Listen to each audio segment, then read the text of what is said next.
Zdrav, banda! Tole je Alenka Švab, profesorica in doktorica, ki ve vse o prvem seksu več kot 5000 študentov. Najprej osnove, kaj sploh je spolni odnos? A je to samo vaginalni spolni odnos ali je vključena tudi orala, anala, petting? Šteje vse, bi rekla na kratko, smo pa mi v raziskavi spraševali na oba načina. Posebej nas je zanimal ta vaginalni spolni odnos, kar rečemo koitus. Imeli smo pa tudi en tak širši opredelitev. Ne samo zato, ker želimo ugotoviti, kaj vse šteje med spolni odnos in kako mladi to razumejo, ampak v bistvu tudi, da smo vključujoči. Koliko so pa stari mladi pri prvem spolnem odnosu? Zdaj govorimo o študentkah in študentih. To je malo drugačna populacija, kot če bi govorili o mladih nasploh. Večina študentk pride iz gimnazije, a ne? Za gimnazijce vemo, da imajo spolne odnose malo kasneje. Tako da tle je bila povprečje za ženske je bilo 17 let, za moške pa 17,5, a ne?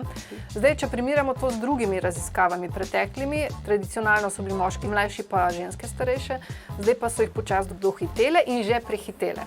V srednješolski populaciji je starost mičke nižja, a ne? Je, mislim, da 15,5. Kar pomeni, da srednja šola dejansko vpliva na to, kdaj se zgodi prvi spolni odnos. Ja, tako kažejo vse, tudi tuje raziskave in naše domače. Tisti, ki grejo v poklicne šole, imajo nekoliko prej spolne odnose. Zdaj veste.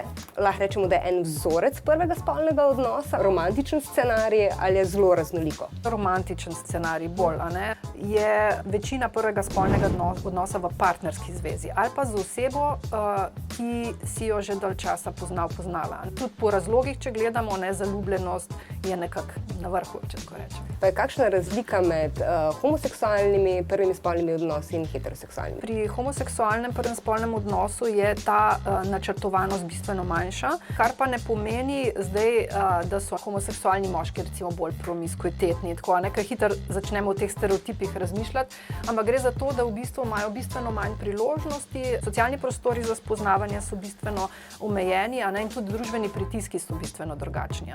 Kondomi, zaščita, kako pogosta pri prvem spolnem odnosu in kam gre kasneje? Približno 80%, mislim, da je odstotek, skratka zelo veliko, bi rekla, te odgovorne spolnosti pri prvem spolnem odnosu. Se pa kasneje potem nekako pokvari ta slika, če tako rečem, pa tudi pri prvem spolnem odnosu je še zmeraj približno 14% problematičnega prekinjenega spolnega odnosa. Ta delež pa ostaja isti tudi potem kasneje, ki ga sploh ne štejemo kot kontracepcijo oziroma zaščito. Kako pa se razlikuje prvi spolni odnos od zadnjega spolnega odnosa? Ne samo glede kontracepcije, ampak mogoče samega poteka spolnega odnosa. Ta repertoar je tašen, kot nekako smo ga tudi pričakovali. Se pravi, petting, oralni seks, vaginalni spolni odnos, to šteje nekako v ta repertoar.